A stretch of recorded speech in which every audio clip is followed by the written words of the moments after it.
Hello दोस्तों। इससे पहले हमने एक शॉर्ट वीडियो बनाया था, लगभग रहा होगा 1 मिनट या 1.5 मिनट का। उस पर एक महान व्यक्ति हमारे घर से तकरीबन 22 से 24 किलोमीटर अकबरपुर क्षेत्र है, वहाँ पर एक अध्यापक हैं। मैं नाम नहीं लूँगा क्योंकि एक अध्यापक, हर अध्यापक अपनी तरफ से बेस्ट अपने बच्चों को देता है। तो उन्होंने पर्सनली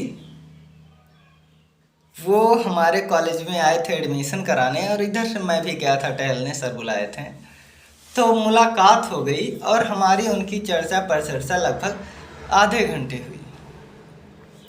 उसमें उन्होंने कहा कि आप ये जो मोनालिसा का रियल नाम कहकर वीडियो बनाए हैं, आप क्यों बच्चे को चूतिया बनाते हैं? अब आप बताइए, क्या मैं बच्चों को चूतिया बना रहा हूँ? तो हमने उनको सिर्फ कुछ भी नहीं कहा। देखिए, वो हमसे उम्र में बड़े थे, हमने उनसे कुछ नहीं कहा। हमने सिर्फ एक शब्द कहा कि भैया, आपको, हमें लगता है कि आपको अभी और किताब पढ़ने की ज़रूरत है। हमने कहा, आप कौन सी किताब से पढ़े हैं? तो उन्होंने कहा कि ममता चतुर्वेदी की बुक से मैं पढ़ा हूँ। हमने कहा, और कोई किताब? तो उन्होंने कहा, हमारे पास 2-3 किताब हैं। कितनी? उन्होंने कहा, हमारे पास 2-3 किताब हैं। तो हमने कहा, भैया, आपको भारत के साथ साथ जो विदेश में कलाकार लिखे हैं उनकी अंग्रेजी में किताब है, इंग्लिश भाषा में है, आप उसको लेकर पढ़िए। अभी आपको और अध्ययन की ज़रूरत है। तो उन्होंने कहा, आप बुक का नाम बता दीजिए। हमने नाम बताना उचित नहीं समझा। हमने कहा कि ये आप अगर इस क्षेत्र में हो तो आपको एक रिसर्चर की तरह, एक खोजी प्रवृत्ति की तरह होना चाहिए, और आप खोजो चीज़ों को कि कहाँ से मिल रहा है मुझे, कहाँ से नहीं। देखिए, हम जो वीडियो अपलोड करते हैं, जो तथ्य बताते हैं, हमारे पास प्रमाण है। हर एक चीज़ का मेरे पास प्रमाण है। ऐसे ही हमारे पास 37 किताब कला से संबंधित हैं। शायद किसी को ही मालूम होगा इन 37 किताबों का नाम, जो भारत के साथ साथ फॉरेन के भी लेखकों का है। तो कुछ तो अद्भुत है ना। तो हमारा इतना ही कहना उनके लिए पूरे शब्दों को बयां कर दिया। उन्होंने कहा, ठीक है, मैं खोजूंगा। तो जानते हो, हमारे वीडियो बनाने का मतलब ये नहीं है, मेरा ये है कि किसी भी चीज़ को, किसी भी विषय में किसी के ऊपर ब्लेम लगा। जैसे उन्होंने कहा कि तुम बच्चों को चूतिया बना रहे हो। बताइए, हम आपको चूतिया बना रहे हैं? आप बताओ, हम आपको चूतिया बना रहे हैं? नहीं ना। तो मेरा कहने का मतलब है कि कुछ भी किसी को कहो, इससे पहले आप ठोस प्रमाण रखो,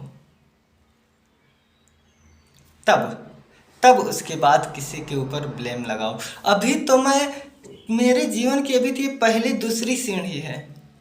अभी तो मैं कैमरे के सामने आकर ठीक से अपनी बातों को कहना सीख रहा हूँ। अभी तो बहुत काम करना है इस क्षेत्र में, कला के क्षेत्र में। तो भैया, ऐसे ब्लेम मत लगाओ अभी शुरुआत से ही, ठीक है? हाँ, ऐसे ब्लेम मत लगाओ, और किसी के ऊपर भी ब्लेम मत लगाओ, किसी को गलती ऐसे मत दो। अगर आपको लगता है तो आप उसके चैनल पर जाओ, उससे पर्सनली बात कर लो पहले। जब आप संतुष्ट ना हो तब ऐसे कार्य करो, ठीक है? तो मुझे आशा है कि हमारे दोस्त साहब संतुष्ट हो गए होंगे। अगर नहीं भी हुए होंगे तो हम इसमें बहुत ज़्यादा सफाई नहीं देंगे,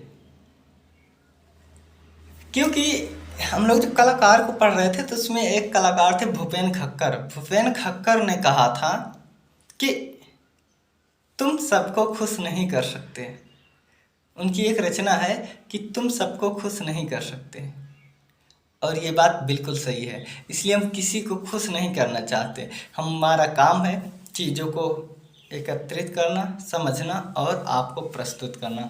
आप खुश रहो बस यार, मुझे औरों की क्या ज़रूरत। आप अपना विश्वास बनाए रखो बस। बाकी कला के क्षेत्र में वो कार्य करना है ना, वो कार्य करना है कला के क्षेत्र में कि जो अपनी इस क्षेत्र की जो चीज़ें तथ्य प्रमाणिक नहीं है, जो नहीं मिल पाते, उनको एक प्रमाण देने का कार्य करना है। अभी तो शुरुआत है, अभी तो अंगड़ाई है, आगे बहुत लड़ाई है। ठीक है, सो अपना ख्याल रखना और प्यार बनाए रहिएगा। और हाँ, उन दोस्त को भी, उन महोदय को भी सहृदय से धन्यवाद। टेक केयर, अपना ख्याल रखना।